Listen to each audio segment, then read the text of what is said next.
Go ahead. Sink into it. That couch. That bed. The way the fabric feels against your skin after a day of pretending to be a functional human being. It's the best part of the day. The lights are low, the house is quiet, and there's that familiar blue glow from the screen in your hand. It's like a digital campfire. It's warm. It's safe.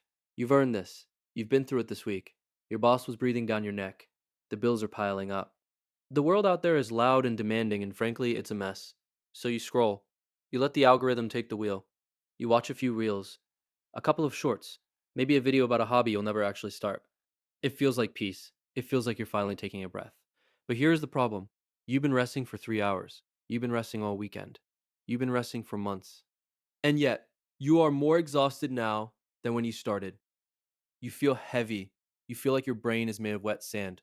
You call it burnout. You tell your friends you're just overwhelmed. But deep down, in that quiet part of your gut that you try to drown out with more content, you know the truth. You aren't burnt out from doing too much. You're burnt out from doing nothing. You're exhausted from the sheer weight of the life you aren't living. Go look at any forum tonight. Go to the subreddits where people confess their deepest secrets. You'll see thousands of people saying the exact same thing. They're 25. They're 35. And they feel like they're 80. They call it self care to spend an entire Saturday in a dark room watching other people's highlight reels. They defend it. They say they're protecting their peace. But then they post about how they haven't felt a real spark of joy in 3 years. They talk about how they watch their old friends get married, get promoted, move to new cities, build things, while they stay in the exact same spot on the couch.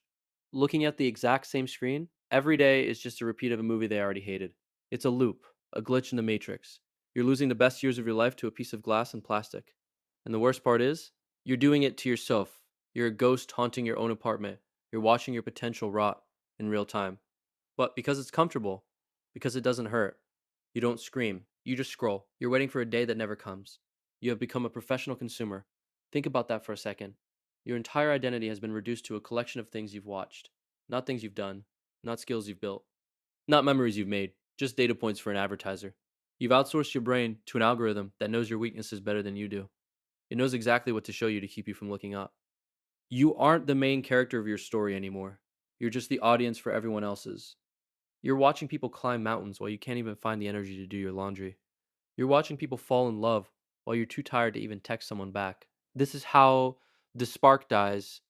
If you're sitting there right now and your stomach just dropped, if you feel like I'm looking through your window, hit subscribe right now.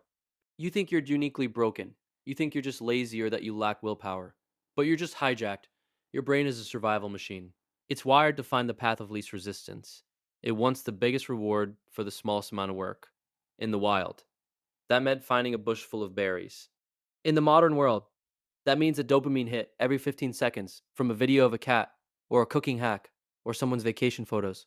Every time you scroll, you're dumping chemicals into your brain that tell you that you've already won. You've already explored. You've already socialized. So why bother doing the hard work of real life? Real life is slow. Real life is quiet. A conversation with a friend has lulls and awkward silences. A walk in the park doesn't have a soundtrack or a filter. Real work takes hours before you feel a sense of accomplishment, compared to the high speed, high definition garbage you're feeding yourself. Real life feels boring. It feels like a chore. You've overstimulated your nervous system into a state of paralysis. You're like a car redlining in neutral. I'm not going to give you a 5 year plan. I'm not going to tell you to wake up at 5 in the morning and take a cold shower and start three side businesses. That's just more noise. That's just another way to feel like a failure before you even start. All I want you to do is one tiny thing. Right now, I want you to prove to yourself that you still have the remote control. I want you to stand up. Just stand up. Go to the bathroom, splash some cold water on your face, look in the mirror, not at your phone, but at your own eyes. Look at the person who is actually in there. Then, take your phone and put it in another room, or put it in a drawer, somewhere you can't see it, and then just sit there for 10 minutes, no music, no podcasts, no distractions, just 10 minutes of silence. It's going to feel uncomfortable. It's going to feel like your skin is crawling. That's good. That's the feeling of your brain waking up. That's the feeling of the rot starting to clear out. The person you used to be is still in there.